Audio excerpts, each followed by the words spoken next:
listen, this early recordings, I ain't doing that. Hoochie Coochie, I ain't got the voice for all that. That's the best you gonna get. But anyways, hey, what's up? What's happening? This big cat. Hey, we back in this thing. K2 Goody sleep with Coulda El Patron. You know the big dog on the ton. We eat the top a little bit. But anyways, and you know. On to new days, on to new topics. Well, certainly Joe Budden is changing his tune on some of these artists. I don't know how I be rhyming. Sometimes the rhyme just come out. I'm like, oh, I'm proud of myself. That worked. Anyways, Joe Budden says that Sexyy Red's Hoochie Coochie. Which, by the way, listen, I like Sexyy Red. I think she is entertaining, even though how degenerate some of her music sounds or some of the fucking choruses. Well, she's entertaining. Some of it is catchy. I ain't gonna lie. With that being said, I do kind of agree with Joe Budden a little bit here. Well, majority. Because, again, they not clean her up, but kind of try to make her go pop with linking her with Bruno Mars again. I don't think they have. Like, they was just kicking it. Sorry.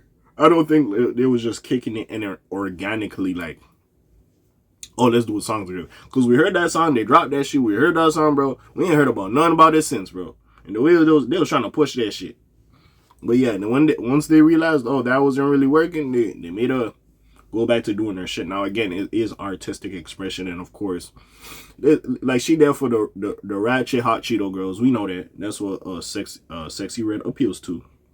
And, yeah, it is what it is. So I do get that. You got to keep your core base or whatever. The hood girls, the ratchets and all that. But even still, like, y'all trying to clean her up a little bit, and I noticed it as well. But he says Hoochie Coochie is force-feeding black audience with Degenerate track. Now, I would make the case in Joe Budden's claim that all of her tracks are Degenerate. Pound Town, Ski, even though that shit was catchy. I ain't gonna lie, that shit was catchy. Ski was catchy as a motherfucker. Just the chorus. I ain't gonna lie.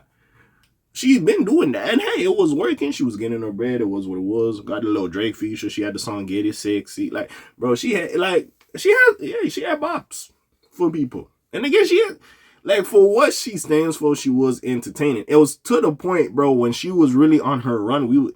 She got a couple girls out of here. Like, we was looking at Glorilla, like, what the fuck? But Glow came back and she battled back. You know what I'm saying? Because Glorilla kind of fits in her, like, squad. Like, her audience, like Sexyy Red's audience, is kind of like similar audience to Glow. I'm not gonna lie.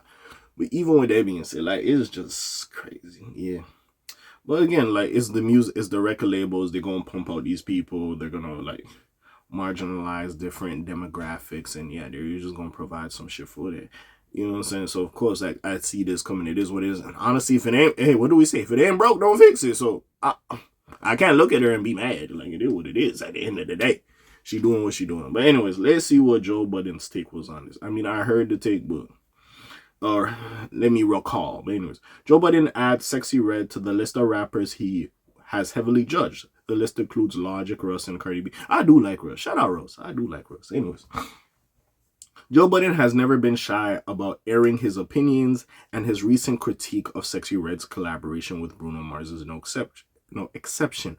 On a recent podcast of the Joe Budden podcast, the veteran rapper turned cultural commentator took aim at the track Fat, Juicy, and Wet, which is a crazy name. I don't know how the fuck Bruno Mars signed off on it. Like, yeah, we could call the song that. Yeah, I'll do the song. That is crazy. Calling it whitewash. Yeah, it was kind of whitewashed. I'm not gonna like I understood what Joe was saying when he said whitewash. Like, it was. And questioned the intent behind its commercial packaging. While online chatter mistakenly linked his critiques to a non-extant Sexyy Red song titled Hoochie Coochie, Budden's actual concern centers on what he perceives as a growing reliance on stereotypes to capture the attention of black audience. Well, they do that. Listen, again, as much as we have all these gangster rappers, and it happens in all the communities, and, like, I'm happy these guys got out of the projects and they have a rap career. You know what I'm saying?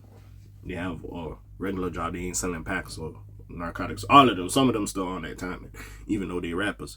But with that being said, like, mainstream rappers at this point, even with that being said, it is still a stereotype of you being a hood dude and you big old tough guy. Nobody could do nothing. Ain't nobody gonna take your chain. Like, it is all stereotypes and why we like these dudes and why we're drawn to these dudes. Shit, 6ix9ine came in as not a stereotype, but like, yeah, he was portraying a, like, I'm this big bad tough dude or whatever. Once motherfuckers realized like, oh, he wasn't really on that time. Yeah, the music wasn't hitting the same. So we do gotta sit there and, again, they conditioned us to this. Again, us as people should be more free thinking, but even still, like, sometimes perception is key. Sure, we see this shit in life when it comes to motherfuckers dating. Some niggas date more for their fucking appeal and acceptance of their friends rather than them liking the dude or the girl for real. Like, it's just crazy as hell. But anyways, Budden suggests the collaboration feels more like a marketing formula than a sincere musical expression. Yeah? I mean, again, if it ain't broke, don't fix it. That's why, again, like when I was talking in another video, also go check out that video. I might put it at the end of this video.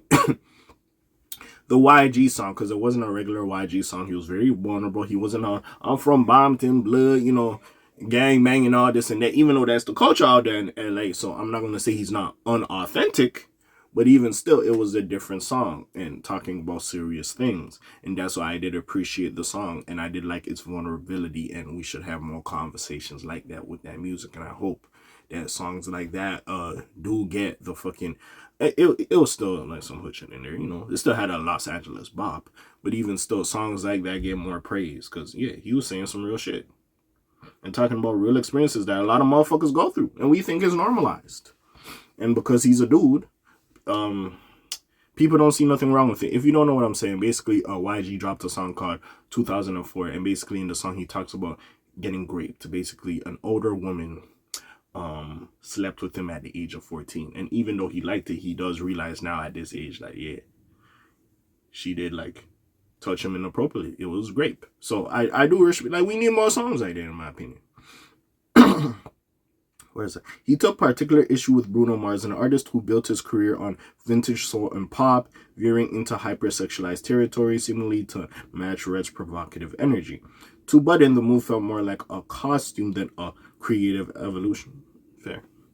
He compared the tactic to politicians pandering to marginalized voters by adopting exaggerated performative personas, familiar, calculated, and hollow.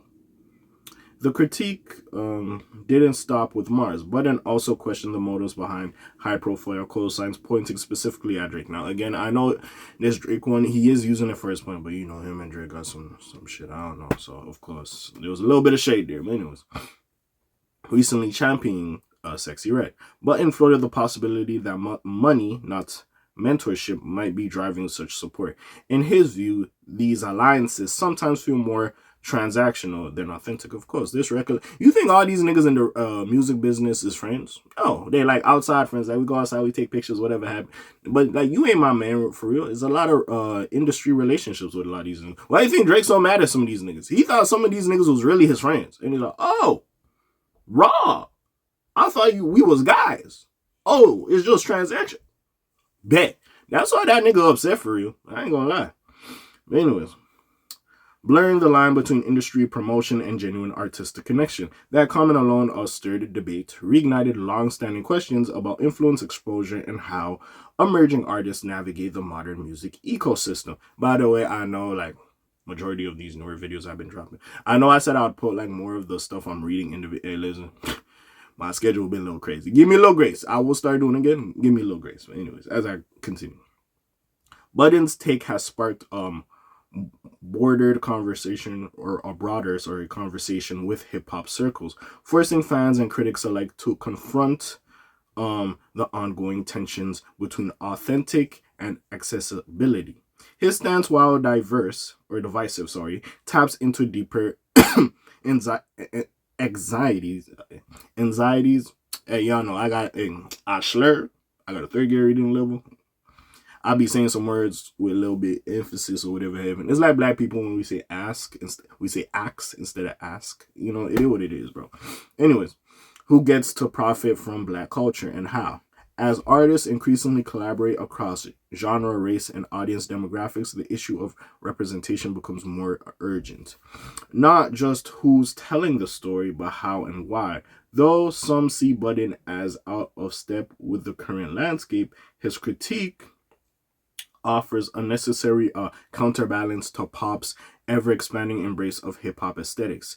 In a culture often driven by image and metrics, asking hard questions about intent remains not only relevant but vital. I get what Budden say. Like, but Big Budden was saying his shit. I can't even be mad at it. Again, yeah, but the music business been doing this shit though. Again, he was having a conversation. A lot of this shit is marketing. A lot of this shit, low key, is propaganda. Like, yeah, we have a little conversation about it. Again, it is what it is. Also, like, fuck niggas playing these ads. Like, when you walk into Spotify, like, what's hot? What's this? What's that, bro? They just put in whatever they put in. There could be payola for fucking playlists for you to get on playlist, or, like, favor for a favor. Like, it should be happening, gang. So, again, but it was talking the shit. I can't even be mad at it. But, anyways, what y'all think? Comment down below, links in the description. Friendly Neighborhood K.A. sign out for today. Blade TJ Dewalla doing this thing. My name ring bells like Quasimodo. Hit like, subscribe. You trying to hit a little bit more to hear me. I'm gone. Slimes on peace, y'all, gang. Aye.